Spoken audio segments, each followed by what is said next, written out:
cool way of of writing code. And we actually have a recording of it. I think we have a recording which I will send. And because we don't have so much time, we won't go so deep. I'm going to probably discuss it a little for us to take off track. So an example I used 2 years ago was this. We are starting recursion actually. Recursion. So assume you have a rod that you want to paint, right? You have a rod you want to paint. And what you want to do is I don't want you to paint this whole rod, but you're probably lazy sometimes, maybe like me, and you're like, this rod seems so much. So what you decide to do is you're like, okay, I'm going to take this rod and I'm going to divide it into parts, right? Into chunks like this. And I'm just going to, paint one part with a scale, right? Let's say call it the painting scale, right? Of course, we paint with the painting scale. And then I'll take that same painting scale. Let's say, so Monday I paint one half, then Tuesday I use that same painting scale and I'll apply it to this part. Then I use that same painting scale. And then I'll use that same painting scale and so on and so forth, and so on and so forth. By the time you realize that you've painted the whole rod, that's how recursion works, literally. We give you a huge problem, then like this problem probably seems so huge, it doesn't even make sense. Now what you do is that you break the problem down into sub-problems. You divide it like this. Then you apply just one logic, right? Usually just one logic. You apply it to the various parts of the sub-problems. By the time you realize, you put everything together and the problem is solved. That is how recursion works. Again, you're given a huge problem. The problem seems so huge, so you divide the problem into what you call sub-problems. And then you solve those sub-problems, you put their solutions together, and the whole problem is solved. How does this make sense? Let me use a very basic example. Let's assume you're on recursion, don't get lost. Let's assume you're given a huge problem to reverse a list. Look at the beauty of recursion. Reverse a list. Now, you have a list 2, 3, 4, and 5. You want to reverse this list. I know right now it's very easy for everyone, but let's think very fundamentally. This is probably a huge problem to do, right? So what I want to do is recursively. So this is the algorithm you're going to follow. Point number 1. You're going to assume the function works. This is like my secret sauce. The function works. So here the function is the reverse function. Suppose write the reverse function, def reverse, and it takes a list of numbers, right? Number 1 thing I use, assume the function. What do I mean by the function works? That means that this function they've asked you to implement, assume it works, assume it's already implemented for you. I know it's absurd, but just assume the function works. Then number 2, you divide the problem. Now for lists, usually this is how we divide a problem. We divide it maybe 1 against the rest, 1 against the rest, right? You can also divide in the middle, but usually I decide to usually do 1 against the rest. So if I divide this, I'm going to divide it into 2 things. 1 list here, then the remaining list here. So this is point 2. Point 3, call the function on the parts, right? Call the function on the parts. Now, this is where the magic works. Now, if I assume the function works, right? When I call the function on 2, what will it return? So I assume this reverse function works. So I assume you have a function that reverses a list. If I call it on 2, what will it return? Anyone? 2. This is not rocket science, right? If I call that same function on 3, 4, 5, what will it return? Don't overthink it. Don't overthink it. Anyone? Hello, hi. If you reverse a list containing 3, 4, 5, what will the list be? Yeah, 5, 4, 3. Good stuff. 5, 4, 3. So that's your point 3. Let's go point 4. Our point 4. Combine the results. Combine the results. Now, this is literally the algorithm you're going to use to write almost all recursive problems. Number 1, you're going to assume the function works. That is the function you're supposed to write. Assume it works. Number 2, you divide the problem into sub-problems. Number 3, you call the function on the parts. And number 4, you combine the results. That is literally what you're going to do. So now let's apply it to this question. So, let's actually combine the parts here. If I combine the parts here, what do you think the parts should be? What do you think the parts should be? How do you think it should work? We take this one, right? 5, 4, 3 plus 2 like this. And then we give the solution, then the solution is obtained, right? And that is basically it. So we're going to apply this same intuition, but now in Python format. So this is how we're going to do it. Def reverse. Follow me carefully. Def reverse. And we have a list of numbers. Point 1 says, assume the function works. Okay, that's fine. Number 2, divide the problem. We're going to divide into 2 parts, the first part and the second part. For lists, I said you can divide it 1 against all. Nums of 0. look at the trick here. And here, nums from 1 going. This is where people usually falter. What is the type of nums of 0? What is the type of nums of 0? What's the type? It's what? Is it an int? Is it a string? Is it a list? What is it? Integer. Yeah, right. What about second? What about second? What's the type? A list. It's a list. Right? Okay.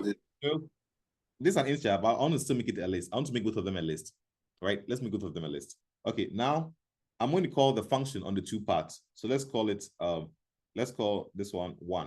I'm just using bad names. So I'm going to call reverse on first. Then I'm going to do the second, a similar thing. This is also 2. I'm going to call reverse on second. So here I can confidently assume that my function works. That means that 1 and 2 both contain, FST reversed nicely. You're assuming it works, so it works. And it is, SEC contains the function perfectly reversed. Next step, combine the parts, right? So here I'm going to have 2. They are both lists, right? So I can just do +1 because if you use plus between 2 lists, it just joins them together, right? I hope you all know that. Gives you this. So then I'll return this. Does that make sense? We are almost done with the entire code. This is almost the entire code. Does this make sense to everyone? Hello? Does this make sense to everyone? Yeah. Okay. We're almost there. We're almost there. Okay. The last part here is what we call the base case. So everything we've been talking about here is with respect to what we call the recursive case. The recursive case is simply the case where you need to think. The base case is the case where you don't need to think so much. The base case is like the simplest problem you can have. When we divided this rod, there was a certain piece we didn't need to further divide, right? We just were like, oh, I can just paint this piece today, right? That's what we call the base case. So the base case is, let's assume the list contains 1 element or even no elements at all. So if nums, right, it's an empty list, or nums contains just 1 element, length of nums is equal to 1. What do I do? Is the list itself, right? Do you all agree? Is the list itself? Yeah. Right? And this is literally the solution. This is the entire solution. And we solved it recursively. You can try this code on your computer, whatever, and it's going to work. Do we believe this is a solution? Or we don't? People don't. Hello? We believe. Good, right? That's the solution.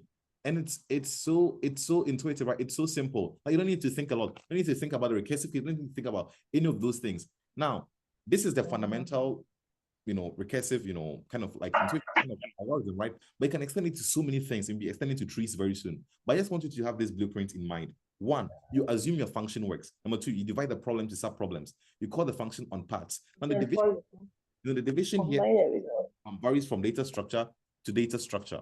For some data structures, right? Give me a second. For some data structures,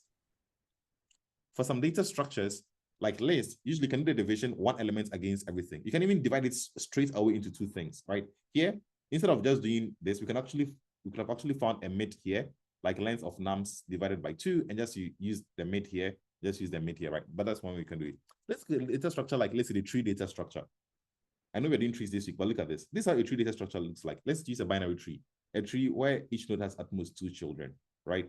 So this is what a tree looks like. Even if you don't know trees, just follow me. You get what I'm trying to say. 1, 2, 3, 4, 5, 6, 7, 8, right? Now for a tree data structure, so for a linked list, you only had access to the head, right? What we call the head node. For a tree, you only have access to the roots node almost always, right? So then how do we get these other ones? Now, the thing about a tree is this. You don't even know how deep the tree is. You have no idea how deep your tree is going to. That's why recursion becomes so powerful. Because with recursion, you can stand at one point and just be like, hey, so far as this thing exists, just continue working. Just continue, working. That's just how recursion works. So tree questions are almost always solved recursively.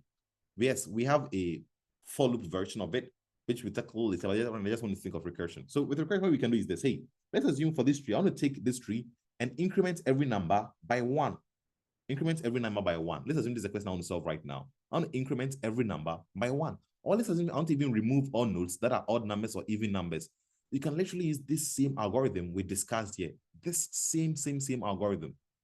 The only part that may be tricky to you is this combination step, right? This combination step of maybe even the logic, but forget that. But let's apply to trees and see. So I've shown you list. Now apply recursion to trees. So what I can do is this. Okay, I'm going to number one, assume my function works. What is that function? That my function is add one to node. Let's just call it add one to node. Okay, and it's going to take a tree, but note, you can only pass a node to it. You give it a node, but just know it's a tree, right? So it's a function. Then what do you do next? What do we do? We then, you divide the problem, right? So for a tree, look, I'm going to divide the problem. So this is the problem I'm going to divide. So the problem I'm going to divide is this. I'm just going to take, a tree has two, right? A binary tree has left and right, right? So there's a left child, and there's a right child, right? That is what the tree has, a left child and a right child. And that is simple. You can just do left is equal to your node dot left. You can just left is equal to node dot left. And right is also equal to node dot right. Right? That is what we have here. Then what do we have here? It says, call the function on the parts, right? So I'm going to be like add one. It'll be like add one. Let's just call it add one. So the left subtree, the left subtree simply means this is the whole tree. The tree starting, from the left node. So this is the whole thing called the left subtree. So I'm going like, okay, add one to the left subtree, then the same thing for the right. Add one to the right subtree, right? And those things are going to return to you some tree structures, right? So let's just call it left tree, or let's call it left result. Here we call it 1 and 2. We call it 1 and 2. I'll just call it left result. Left result. And it's also right result. Look how we're just going to write this code. So it's so simple, right result. Okay, so now those two have come. So now they have come, combination step. So this guy, you're assuming a function works. So you know that when you called the function like so and like so, you are believing that they have worked perfectly. And that this left subtree is now something like 3, 5, 6. That it has perfectly added 1 to everything. And the same thing for this guy. This guy is like 4, 7, 8. They have perfectly returned. So what do? You now have to join them to the node, right? Because this is where you were, right? So that's the combination step. You now have to join them to the node. You now have to join them to the node, right? So let's look at that, how that is going to look like. So we can now do node dot left. I know there's one thing left. Don't worry, we're getting the node dot left equal to left underscore result. This is a combination step. Node dot right is equal to right underscore result, right? So now I have joined them, right? We have done this joining, right? Node dot left, this is node. That is the guy that came in here. This left is this, this right is this. And now what I can do is that, okay, I'm like, okay, my new tree has been created, return node. I know we have only one thing left, return node, right? So this is what we have. This is literally what we have, right? Now, let's consider the case where we have just one node in our linked list, right? Let's assume where we have no node in our linked list and our tree is empty, right? So that means that the node is none, right? Because the default value, so for list, default in code, the default is the empty list. For strings, is the empty string. For objects like nodes and stuff, it's none. So almost always you have to cater for this none, right? So if not node, it simply means if node is none, what do? I just return, right? I just return none or return whatever it is you want to call it. If you just write return, Python will still return none. So it's the same thing, right? So if this line does not execute, that means there's indeed a node, right? So it could be like one node like this. It could be 2 nodes. It could be anything. So take that node, then to its value, just increment it by 1 like this. And you're done. This is literally the code. Like this is basically the code to add one to every node in your linked list. That is the whole code. Maybe I left one thing out, but looking at this right now, I think this is the code. Does it make sense? And we are done. What did we do? We assumed our function works, right? We assume our function works. We split it into left and right halves. We call the function on the left. We call this on the right. Then we took the results. Then we just joined them together. Then we just returned it. And this is the whole function. And it worked. We just wrote a function that adds 1 to every node in the linked list. That is just it. Does this make sense? Hello? Does this make sense? Is it intuitive? Yeah, it does. Right. Yeah. And this just, yeah, Blake, go for it. Yeah, I'm just one. Can you briefly explain for when you have to say remove nodes with even numbers? Just wondering how the whole Let's see restructure how that looks like. works. So far as you understand this, we can actually modify this thing to do something. Now, let's say, so this is a very standard binary tree algorithm. Now, let's assume I want to remove a certain node. Let's want to remove a certain node from a linked list. Well, if I want to remove a certain node from a linked list, what I'm going to do is this. Okay, I'm going to assume this function does that for me. It removes a certain node in a linked list, right? This one also removes a certain node in a linked list. So what I'm going to do is that if you look at this code carefully, like very, very carefully, what is really happening is I operate on the actual node here. This is where I actually operate on the actual node, if you can see carefully. This is where I kind of have an effect on the node itself. Here, I'm working on the node's, children. Does that make sense? Yeah.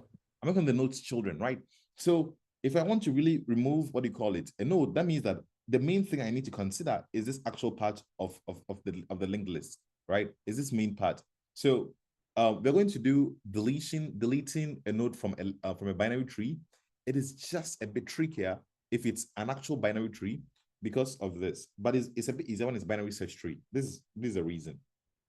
Assume for the time we actually, okay, we'll do binary search trees going next week, but look at this. Assume you have a linked list like this. Let's say 1, 2, 3. Now, if I remove 1 here, then the question becomes, what about 2 and 3?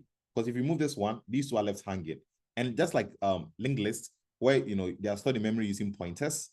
Where is that thing? What are stored in memory using pointers? Is the same thing for binary trees, right? Like the trees are also using pointers, except now binary tree has 2 pointers, right? It has like left and right. So if I remove this node, the question now becomes, am I going to use this one or I'm going to use this one?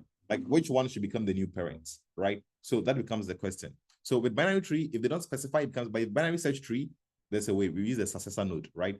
But let's assume removing a node means removing the whole subtree. If it's removing the whole subtree, this is the part, right? Where we just check. Let's assume you want to remove all nodes whose values are 2. So then I'll just come to this part here. This part, let's change the color. This part here, where I'm actually doing the processing, and just be like, if node.value is equal to 2, then I don't want to process the whole tree, right? I just want to return, right? That means that I'm deleting the whole tree that starts at this part, right?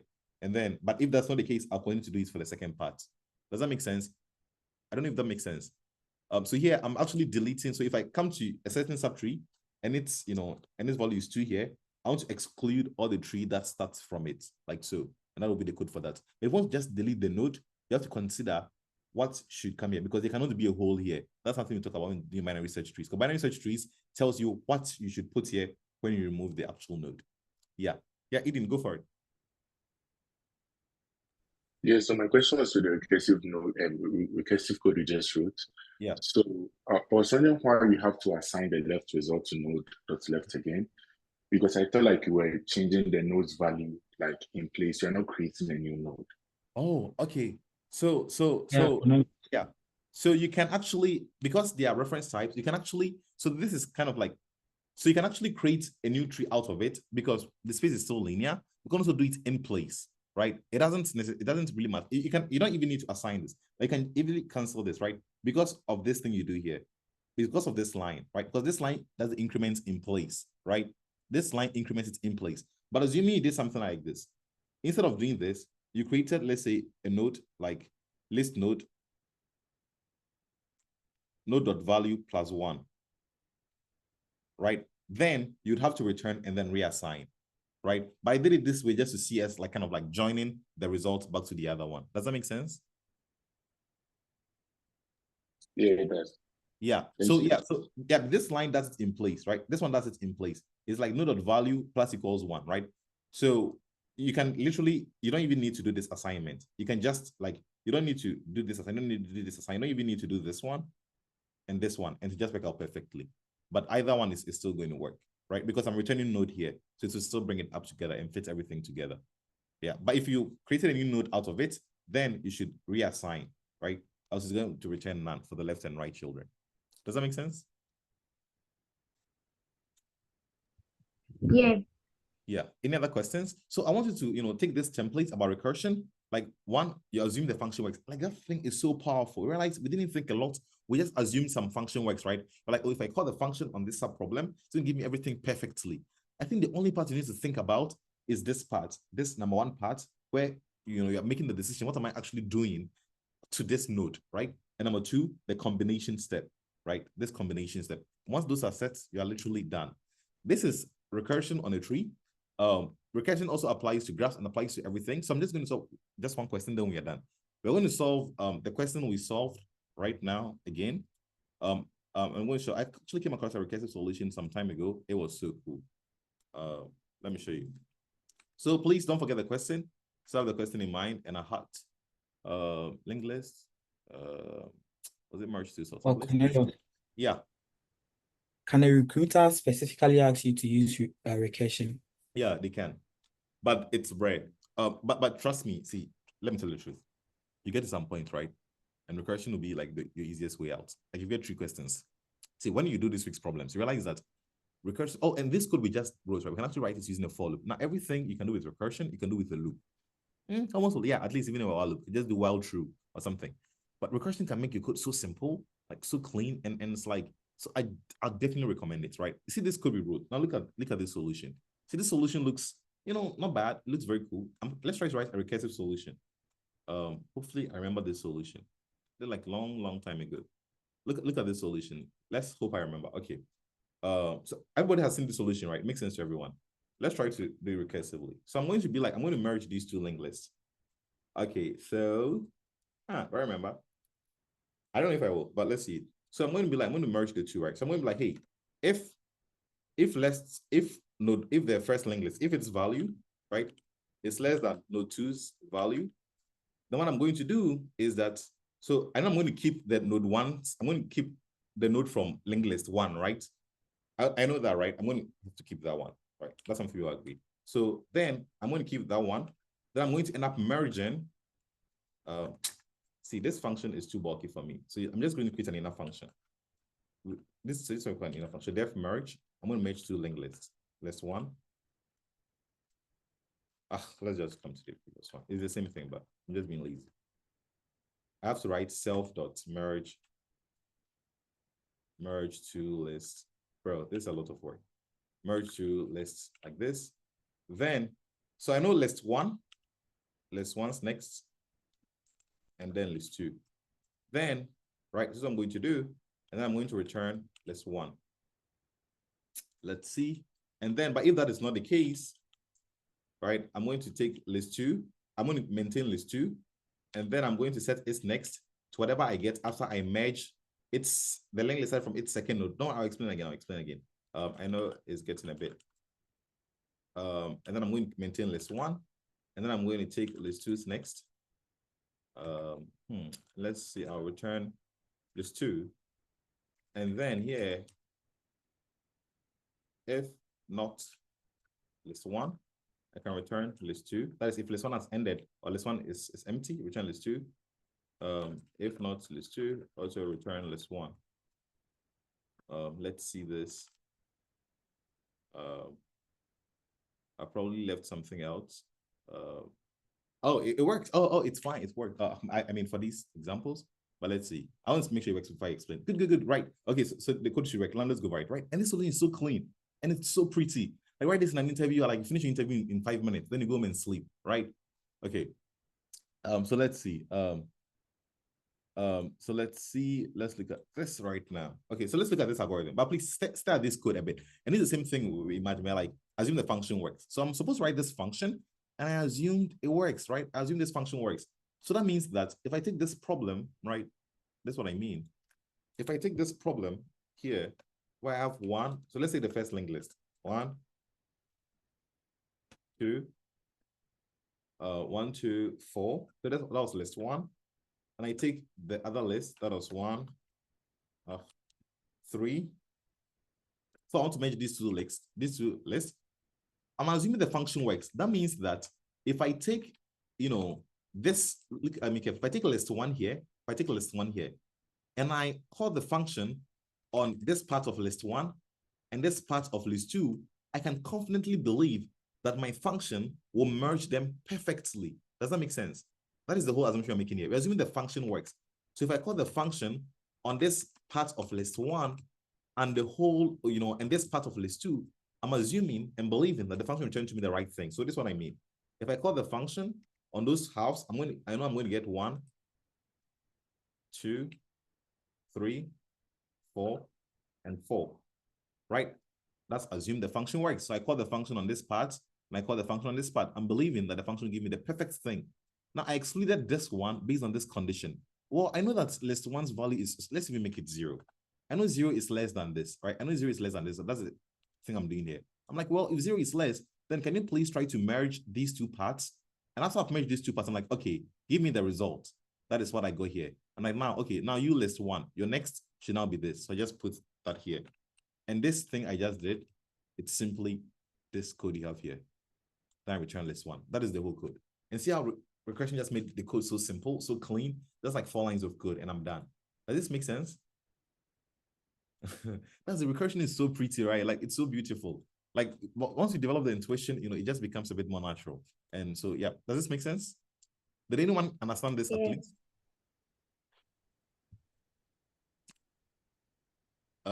Right, good stuff, good stuff. So that's it on Recursion. So this is what we're doing this week, a bit bitten by time. So this week, we are going to go over trees. We've gone over, and please see, as I write code, I still want you to, be taking these things. Like, don't write if L1 equals none. Like, it means the body H. Yeah. Oh, yeah, and Python can put on the same line, but probably bring it down. I like to see a few lines on the code, though. Even if, see, you meet people who are so silly. They put this here. And they put this here. But forget this, don't do this. Okay. So yeah, so this is what we're doing this week. Well, this week we're going to go over trees. And I've given you a intro of recursion and everything. So when you're going through the tree questions, please just have it in mind. I'm going to send our recursion videos from 2 years ago. I think that was a better intro to recursion because that was actually a session on recursion. But today, I just had to brute force through things. So I just thought you were able to write recursive code and stuff. Oh, and a spoiler. If you really want to also, if you want more information, reading on recursion from the Common Sense Guide to DSA, it's so good. That book gave me a very good footing in recursion, other than my Cornell CS class. But that book was so good, so good. And one thing, I think one thing that really helped me with recursion is when I took it at Cornell, it wasn't the best. I didn't even get it well. But I went through a lot of problems on recursion and my brain picked it up, right? So then we can also do that too. So for trees, we're doing trees this week. You're going to solve, see, even this question, even this question. Look at this question. Let's do this for the road. What is this question asking us to do? It says, this is the last one we're doing. Everybody look at this question. It says, given the roots of binary tree, I want you to invert the tree and return its roots. What is invert the tree? Look at the question carefully.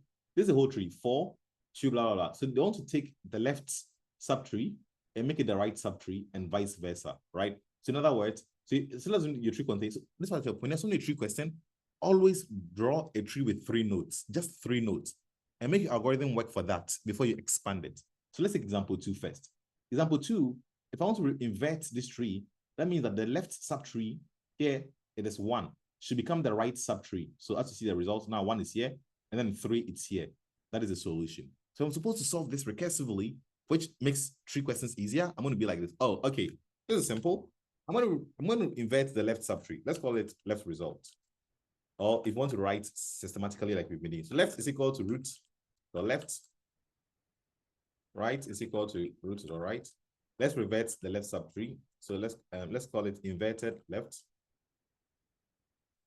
It's equal to self.invert tree. The left node, and let's invert right. Inverted. Can't do this job. Copy and paste.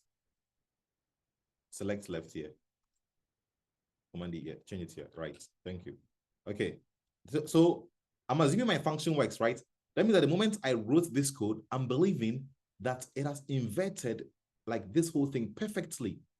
Like perfecto, like everything is done, right? So now what do I do? And I have to join them together. So here, assume that this whole left subtree, so when I say root.left here, so this left is actually the tree starting at 2, right? Because 2 is false left. When you go through the binary tree materials, if you don't know binary trees, this will make more sense to you. So I'm believing that this whole tree has been inverted, right? The tree starting at root 2 has been perfectly inverted. And the same thing for this guy too. So what do I do now? So what I need to do now is that now root.left should be inverted right. So this the combination, this is the algorithm that I've been talking about, the combination step. We just have to think just a bit more. Then root.right is equal to inverted left. Then I can return root. All right. And as we've been saying always, the default value for objects is like none, right? So if not, that's your base case. Return, right? And then if we try this, hopefully it's not so wrong. Ta-da, and it works. Perfecto. Yeah. Please work. Please work. Ta-da, and it works. We are done. That is the whole thing, right? We need to solve this question in 2 minutes. You get this question in an interview. Don't do it so fast. As to give you another question, another harder one. But you know, it's not bad, right? You assume the function works. Oh, let me invert the left one. Let me invert the right one because the function works. So to do a perfect job, now let me join them together because now the left tree becomes the right tree. The right tree becomes the left tree, and you're done. You can basically apply that to many of the problems. But you can even write tree solutions without even understanding them. I said that was the last one, but this is a certain question. Let me find the see if you can not stop.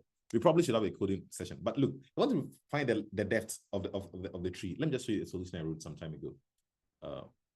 Look, I don't think it's that bad because I wasn't even a good programmer. See, don't write code like this. I probably wrote a cleaner one. Yeah, this is the one I wanted. Look, don't to find how deep the tree is, right? I'm like, oh, it's fine. Don't to find the maximum depth, right? So of the tree. So here, you know, the depth is like when I go, you know, when I take the path along the left tree, it's just 2, right? It's like 1, 2, right? It's just 2. But if I take the path here, I can go 1, 2, 3, 3, right? That is very deep. So I'm like, okay, let's do this. How about I find the result on the left tree, the result in the right tree, and I return to you the maximum of them. And that's the solution. I want to find the maximum depth. Oh, that's fine. Assume your function works, right? Called max depth. Call max depth on the left subtree. Call max depth on the right subtree. Compare the values they give you, that is left and right, return the maximum of them, and that's the solution. Easy peasy. You are done. Like, so most of the, like, you can just adapt this strategy we've been doing, and it's just going to work. This is a question you should be very careful of. It's so important. Like, it's literally so important. This is a question you need to chew. Like, this question you need to wake up from bed and tell me the solution. And it's so pretty. But it's binary search tree, which we do on next week. But this week still try to cover it. Okay, what are we doing on this week? I want to go over trees and more practice on recursion. Please. I got this question in my interview, in my meta interview. Yeah, it's very cool, and so on and so forth. Please do the tree questions. I wanted to get very good practice with trees, so let's do it this way. God willing, next week we're going to talk about binary search trees. We're going to talk about BFS and DFS. Those 3 things: binary search trees, BFS, and DFS. Now, this question is a BFS. It's a level order traversal. Yes, you can use both DFS or BFS. And you know, trees are graphs. So those of you who are so obsessed with graphs, this is basically graphs. Trees are graphs. We're going to go over all those things. And while you're doing this, I'll share the materials with you. And so, yeah, let's just do this one. I think this is fine. We're going to need to go to 150 trees questions. I'll share the materials to you later by going tomorrow. But now you should be so pumped up and so excited to solve these questions. At least with the intuition we discussed today, please watch the solutions. Even if you can solve it, watch the solutions. Take your time and watch them. If you don't want everyone, welcome back. Right, watch this guy. Now this is how he makes his living, by making videos for people to watch, so he makes money. Yep, I already made him rich years ago, so it's time for you to also make him rich. So please just do that and we should be good. Anyone has any questions? I know we didn't have live coding session today. We didn't even do it last week because last week we did a recruiting thing, but I'm hoping we can do it next week. I still want people to be on the hot seat and write code, which is time. So we're definitely doing all the learn next week. If any questions, ping me and I'll get back to you on Slack. And yeah, I hope it was useful. Hopefully, I guess. Yeah. Anyone has any questions to ask? Okay, cool stuff.